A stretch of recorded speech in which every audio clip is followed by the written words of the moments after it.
그래서 이 기도하는 이유는 약속과 그리고 하나님의 그 명령이라는 거예요. 그래서 교회에서 성숙한 성도들은 성숙한 목회자들은 기도에 대해서 우리가 받는 게 응답이 없더라도 명령했기 때문에 우리가 기도를 반드시 해야 된다. 두 번째는 이것은 바로 하나님의 교육적인 배려예요. 명령만 하고 그러면 반의 성도가 떨어나갈까 봐 그래서 이제 도움이 되도록 이렇게 신분값을 두둑히 주는 거죠. 그래서 기도의 필요성은 딱 두 가지. 하나는 하나님의 명령 만다툼, 그 다음에 두 번째는 하나님의 약속 프로미시오. 이 두 가지가 기도의 필요성과 이유입니다. 시편 50편 15절 환난날에 나를 부르라. 부르라가 뭐예요? 명령이에요. 그리하면 그 다음에 이제 응답하겠고 이게 약속이에요. 이렇게 그래서 여기 보면 이 시편 50편 15절 속에 앞부분은 기도의 명령이고 뒷부분은 기도의 응답이라는 거예요. 이 두 개가 딱 합쳐져 있다. 기도의 내용은 하나님에 대한 내용과 그리고 우리에 대한 내용으로 구성되어져 있는 거예요. 하나님에 대한 내용은 감사, 찬양, 경배, 영광, 이게 하나님에 대한 내용이죠. 우리에 대한 내용은 모든 간청, 강구, 모든 거 달라 하는 거, 돈 달라, 밥 달라, 집 달라, 전부가 되는 거예요. 근데 이 두 가지가 다 필요하다는 거예요. 그래서 주기도문을 보게 되면 하나님에 대한 영광이, 하나님에 대한 게 세 가지, 우리에 대한 게 세 가지라는 거예요. 근데 우리 김삼반 목사님과 신약학의 대가인 박상 교수님은 그래요. 이 두 가지가 다 중요하지만은 굳이 순서를 얘기하라 그러면 하나님에 대한 것이 그래도 비중이 더 있다. 그렇게 얘기를 하고 있어요. 우리 김삼반 목사님의 말씀을 제가 한번 읽어드릴게요. 기도엔 순서가 있습니다. 하나님 나라를 위해서 먼저 기도하고 세상을 위해서 기도하고 교회와 목사를 위해서 기도하고 이웃과 세계를 위해서 기도해야 합니다. 다른 모든 기도를 마친 후에 내 자녀와 내 가정을 위해서 기도하는 것입니다. 넓게 기도하면 넓게 응답하십니다. 이렇게 해서. 아멘. 그러니까 급하면 처음부터 돈 달라 해도 괜찮아요.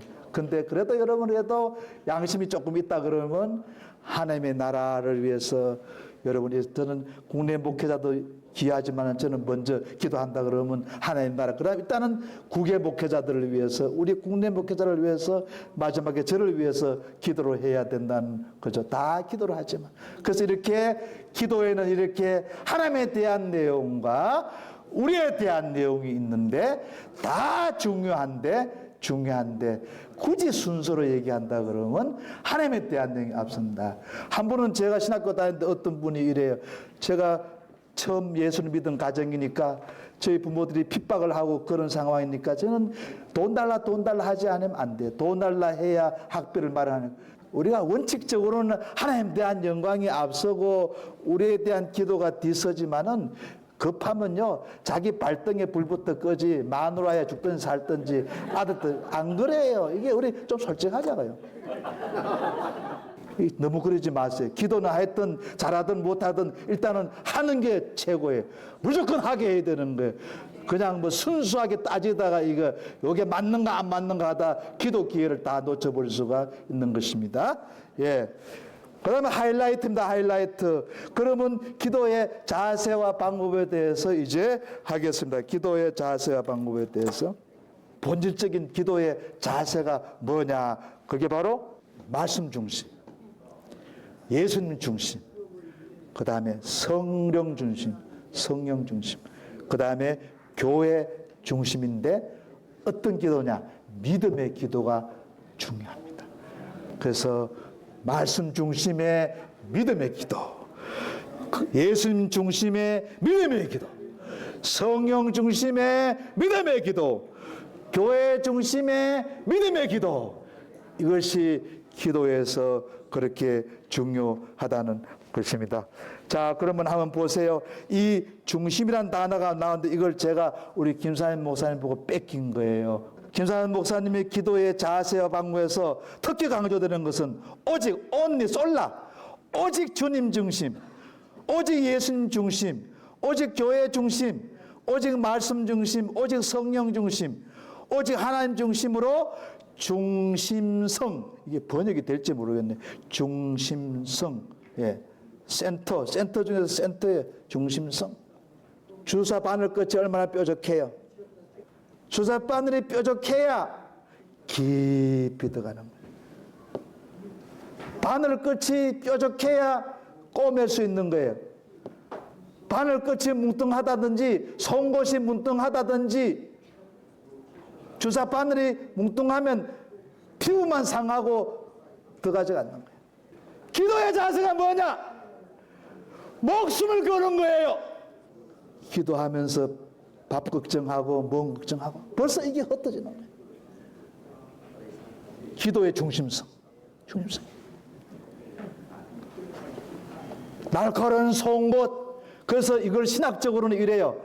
삼위일체 하나님 할 때에 삼위성과 일체성인데 신학에서는 일체성을 라틴어로 심플리타스라고 그래요. 심플리타스. 우리말로는 단순성이지만은 일체성. 중심성이에요. 송곳이 왜 무딥니까? 바늘에 왜 무딥니까? 주사 바늘에 왜 무딥니까? 작업을 하지 않으려고, 수술을 하지 않으려고. 영적 수술을 하려면 기도의 바늘, 기도의 송곳 있어야 되는데 끝이 뭉뚱한 것이 아니라 뾰족해야 된다는 거예요. 오직 주님. 말씀 송곳 뾰족. 성령 송곳. 교회 송곳. 이게 송곳이. 여러분 송곳이 뭉뚱해지면 주사바늘이 뭉뚱해지면 소독하지 않고 거기에 전염되어 있으면 살아있는 환자에게도 전염시키고 수고만 들고 괜히 생한 피부만 멀쩡한 피부만 상하게 하는 것입니다. 더구나 우리는 영적인 수술을 해야 되는데 목회자 선교사들 특히 신학자인 저는 영적인 수술을 해야 되는데 일반 의료 사고를 내도 이게 자연적인 생명이 왔다 갔다 하는데 영적 생명의 수술대 앞에서 여러분이 목숨이 하나뿐인데 그 목숨을 담보하는 바로 기도의 중심성. 이게 칼빈의 기도 정신이고 원로 목사님의 기도 정신인 거예요. 그 다음에 신앙인으로서 교인들의 자세와 관련해서 집중성과 절대성. 그러니까 바로 하나님 중심성과 우리 입장에서는 집중성과 선택과 집중, 집중성과 절대성. 그 제가 강의를 준비해서 회의했다는 말이 뭡니까?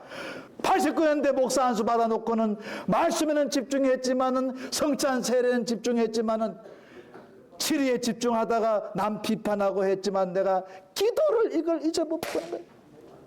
기도를. 하나님의 은혜의 세 번째 수단이 기도라는 거예요. 그렇습니다. 칼빈도 이 기도의 5가지 했지만은 그래서 그런 정도로 하겠습니다. 특히 여러분 여기서 칼빈은 16세기에 중세교회의 중세신학의 가장 약점이 뭐냐 하면 중세교회는 예수님 중심성이 이게 사라졌어요. 차라리 이단처럼 예수님 대신 박태신이라 그러든지 예수님 대신 문선매라 그러면 오히려 확실해요. 그러나 로마 천주교회의 이 어려움은 뭐냐 하면 예수님도 믿고 그 다음에 성자도 믿는 거예요. 대문자 메디에이터 유일 중보자도 믿고 그 다음에 메디에이터죠. 중보자들 성자들 마리아 거기 넣는 거예요. 여러분 우리가 예수님 이름으로 99.9999999로 기도한다. 반올림 하면 수학적으로는 100.0000 나오지만은 신학과 신앙에서는 빵점이 돼. 빵점. 나는 이게 저한테 충격이었어요. 수학에서는 99%도 대단한 거고 99.9%도 대단한 건데 중세교회가 뭐냐? 99%만 예수님을 중보자로 인정하고 1%를 떼서 마리아에게 좀 주고 성자 줬다는 거예요. 여러분, 오직 주님이라는 말은 표가 아니에요. 100의 100%의 무게와 권위와 중심성을 예수님 이름에 거기다 건다는 말이에요. 그래서 칼빈은 그 당시에 천주교에 대해서 특히 이 기독론 중심으로 예수님 중심으로 비판을 했어요.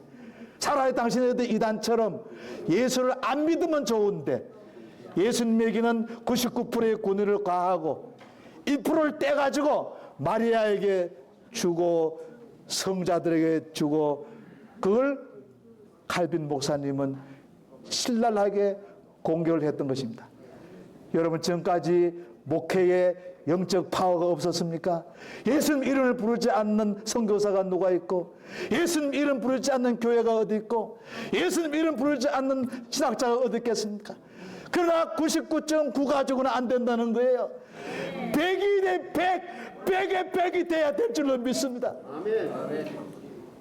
제가 특별히 강조한 것은 예수님 중심의 기도와 그리고 교회 중심의 기도를 강조를 했어요. 한번 제가 아는 저희 학교 어느 훌륭한 영성신학 교수님인데 은퇴를 하셨어요. 한번 이분은 이 고등학교 때부터 중학교 때 귀신을 쫓아내고 박사학위 논문도 축기에 대해서 박사학위 논문을 썼는 정말 제가 존경하는 은사님인데 제가 네덜란드에서 박사학위를 받고 제일 먼저 그분에게 제 논문을 갖다 드렸는데 금방 나온 책을 저한테 주시면서 하시는 말씀이 최 박사, 최 목사, 내가 지금까지 성령의 역사에 대해서 기도의 역사에 대해서 내가 잘못 생각했네. 뭐가 잘못 생각했습니까? 그랬더니 나는 성령이 기도가 개인에게 먼저 임하는 줄 알았다네. 그런데 이제 20년 박사학위 받고 20년 교수 생활 20년 하고 난 다음에 안 것이 성령이 교회 공동체에 먼저 임한다네. 개인의 기도 능력보다는 교회의 기도 능력이 더 크다네. 저는 또 그때 철이 없어가지고 교만해가지고 그러면 아이고 뉴턴의 발견보다 더합니다. 할렐루야 이래야 되는데 칼빈은 원래 그랬습니다. 은사님을 죽였습니다. 기도는 공동체 기도가 먼저예요. 교회의 공동 기도가 앞서면서 지하에 기도굴이 있으니까 개인 기도, 기도원이 있으니까 교회가 집회하고 개인 기도, 이것의 밸런스가 개인 기도와 공동체 기도가 균형을 유지해야 된다는 것이 굉장히 중요해요. 그렇습니다. 이제 끝으로 가겠습니다. 기도가 일어나는 장소는 교회이다. 예수 그리스도의 머무르서의 교회는 머리이신 그분에게 끊임없이 하나님 아버지와 중보하시기 때문에 하나님께 기도 드릴 수 있는 것이다. 또 칼빈의 말입니다. 우리가 항상 기도를 의지하고 있다는 사실을 이해하지 못한다면 계시 신학을 다룰 수가 없다. 그는 하나의 진리가 아닌 다른 진리들을 언급하는 것이다. 왜냐하면 신학은 기도하는 장소로서의 교회 영역 안에서만 존재한다. 왜 선교가 잘못됩니까? 왜 신학이 잘못됩니까? 왜 목회가 잘못됩니까? 교회를 떠날 때에 잘못된다는 거예요.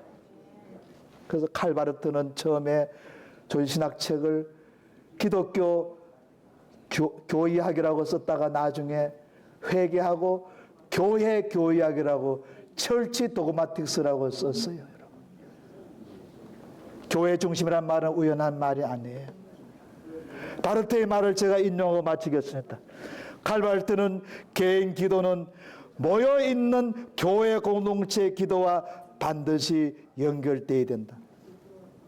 각 성도들의 인격적인 개인 기도와 교회 공동체의 공동 기도는 서로 보완돼야 된다. 아멘.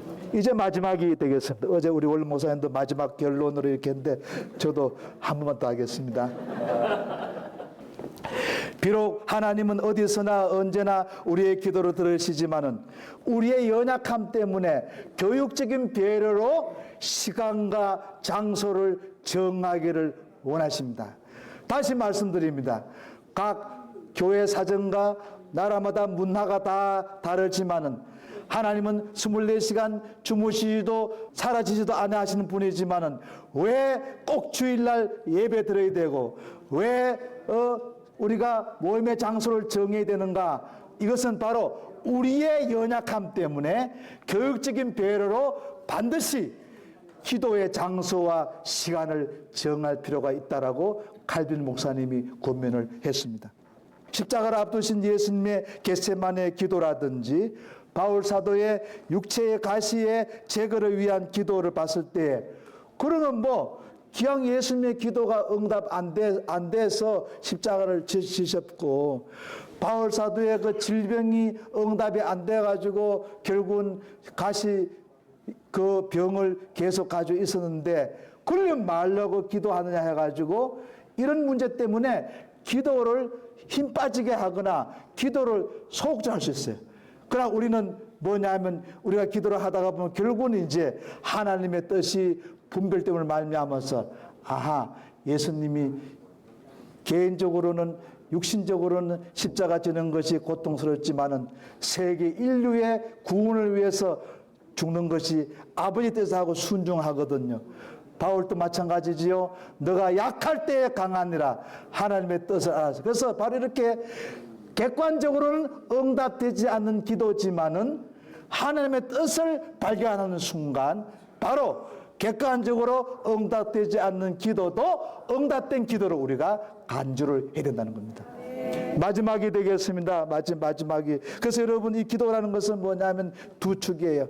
칼빈에 의하면 우리의 기도는 항상 불완전하고 불결하지만은 그리스도의 보혈을 통해 우리의 기도가 성별되기 때문에 우리는 기도 응답이 확신을 가질 수가 있습니다. 칼빈의 말입니다.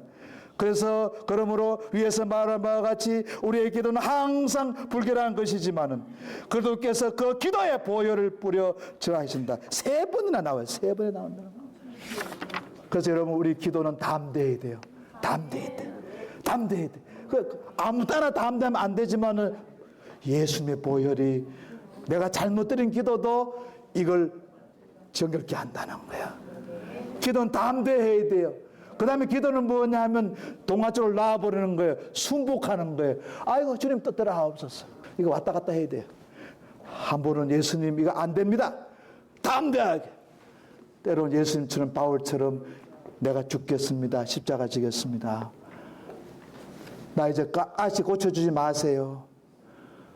그래서 이 기도는 이렇게 담대함과 겸손의 양쪽을 왔다 갔다 하는 게 이게 이제 바른 기도 패턴이다. 마지막입니다. 마지막. 아직 결론 남았어요. 성령의 기도와 우리의 기도는 상호 충돌되는 거예요. 성령의 기도와 우리의 기도는 충돌되는가? 아닙니다.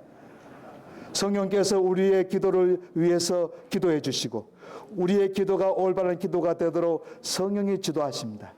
그래서 이 성령의 기도와 우리의 기도는 충돌하지 아니하고 성령의 기도가 우리의 기도를 수정하고 바르게 인도합니다.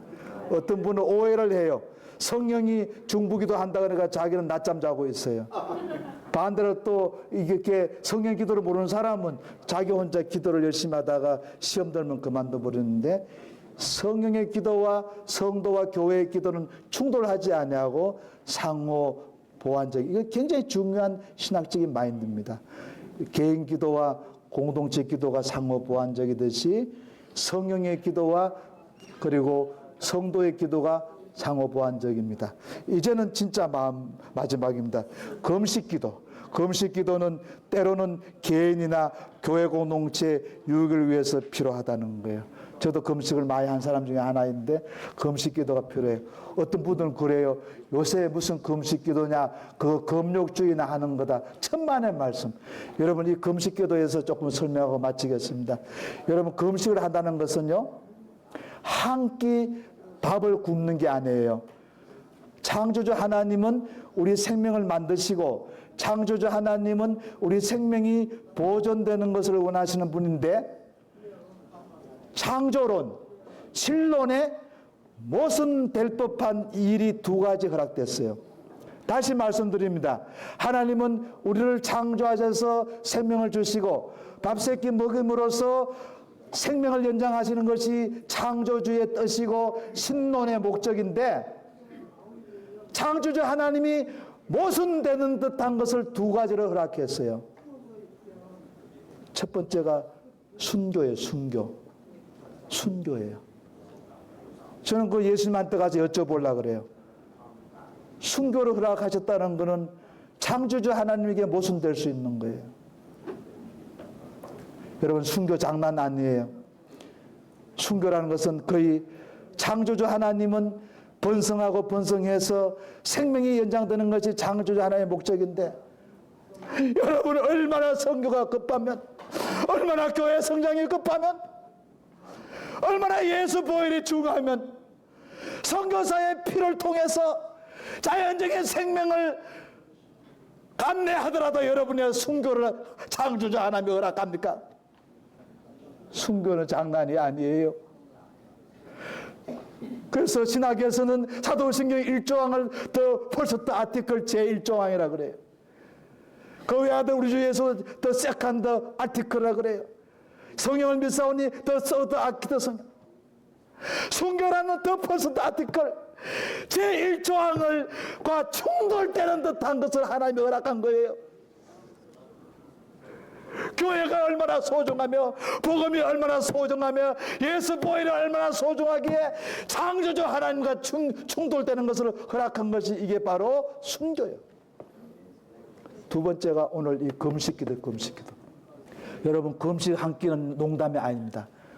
금식은 뭐냐 하면 세 끼를 꼬박꼬박 먹어야 창조주 하나님께서 허락하신 창조 질서가 운영되는데 금식한다는 말은 주님 내가 창조 질서를 거부할 정도로 내 목숨을 데려갈 정도로 내가 이 문제 때문에 내가 내 목숨을 내놓았다는 거예요. 여러분. 순교는 내 목숨을 내놔서 예수 보혈을 전파하기 위해서 교회를 세우기 위해서 창조주 하나님의 충돌될 법한 것이 이것이 순교예요. 금식은 바로 이 문제가 얼마나 절박하길래 여러분의 이 문제가 얼마나 절박하길래 금식을 선포합니까? 여러분, 니네와 성의 기도가 얼마나 절박해. 여러분, 짐승까지 금식을 시킨 거예요. 짐승까지.